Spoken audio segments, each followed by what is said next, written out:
Hello hi friends. இந்த வெயிலுக்கு வந்து நம்ம நல்லா கூலிங்காக இன்றைக்கி ஒரு ஹெல்த் ட்ரிங்க் தான் பார்க்க போகிறோம்.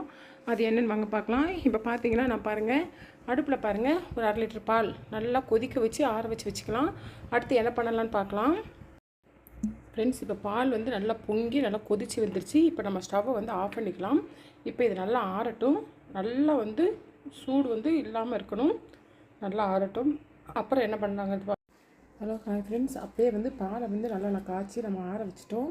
இப்போ பார்த்திங்கன்னா நீங்கள் வந்து உங்களுக்கு ஸ்வீட்டுக்கு சர்க்கரையோ இல்லை ஜீனியோ ஏதோ போட்டுக்கோங்க. நான் வந்து இன்றைக்கி ஜீனி வந்து ஒரு 1.5 ஸ்பூன் போடுறேன். போட்டுட்டு அப்புறம் பார்த்திங்கன்னா சப்ஜா வந்து ஒரு 2 ஸ்பூன் கிட்ட போட்டுக்கிறேன். அப்புறம் பார்த்திங்கன்னா பாதாம் பிசின் இதுவும் வந்து நல்லா 1 ஸ்பூன் நிறையா நம்ம போட்டுக்கலாம். 1 ஸ்பூன் நிறைய நம்ம போட்டாச்சு. இப்போது பாலை ஊற்றிடலாம்.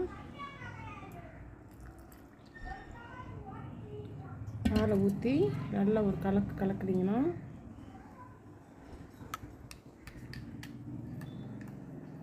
சூப்பரான நம்மளுக்கு இதே வந்து இதில் வந்து நீங்கள் ஐஸ் கட்டியும் போடலாம். நான் வந்து ஐஸ் கட்டி போடல. நீங்கள் ஐஸ் கட்டி வேணான்னு போட்டுக்கலாம். சூப்பர் ட்ரிங்க்ஸ் வந்து நம்மளுக்கு ரெடி. நீங்களும் ஸ்கூல் விட்டு வந்தோடனே உங்கள் குழந்தைகளுக்கு இந்த மாதிரி செஞ்சு கொடுங்க. ஓகே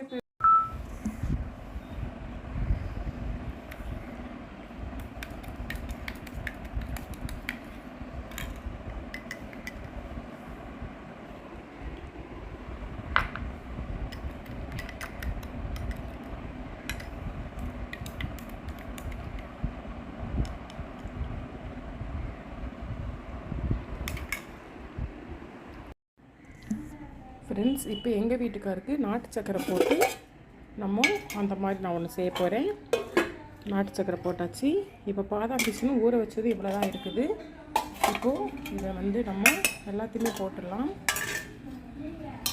ஜெல்லு இவ்வளோ தான் இருக்குது. ஜெல்லு போட்டுடலாம். சப்ஜா விதை ஜெல்லு அவ்வளோ தான் இருக்குது. பாதாம் பிசினும் நம்ம இருக்கிறதெல்லாம் போட்டுடலாம். அவ்வளோதான். இப்போது பால் ஊற்றிக்கலாம். பால் குடிக்க மாட்டேன்னு சொன்னவங்க கூட இந்த மாதிரி கொடுத்தோம் அப்படின்னா நல்லா டேஸ்ட்டாக இருக்கும், குடிப்பாங்க. எங்கள் வீட்டுக்காருக்கு சுகர் இருக்கிறது அப்படிங்கிறதுனால நான் கொஞ்சம் சர்க்கரை மட்டும் சேர்த்துருக்கேன், ஜீனி சேர்க்கலை. பாருங்கள். இப்போது சப்ஜா விதை, பாதாம் பிசின், நாட்டு சர்க்கரை, பால். ஆனால் இதுக்கு வந்து நல்லா கட்டியான பால் எடுத்துக்கோங்க. தண்ணி பால் வந்து டேஸ்ட் இருக்காது. நான் 1/2 லிட்டர் பால் வாங்கி அப்படியே 1/2 லிட்டர் பால் தண்ணி ஊற்றாமல் அப்படியே காய்ச்சி வச்சேன். இன்னும் பாருங்கள், 1 டம்ளருக்கு தான் இருக்கும். ஓகே, இந்த மாதிரி பாருங்கள். அது கலரே நம்மளுக்கு கொஞ்சம் டிஃப்ரெண்ட்டாக தெரியும். சீனி சேர்த்தா கொஞ்சம் வெள்ளை தெரியும். நாட்டு சக்கரை சேர்த்துறதுனால கொஞ்சம் இந்த கலரில் இருக்குது. நீங்களும் வந்து ட்ரை பண்ணி பாருங்கள்.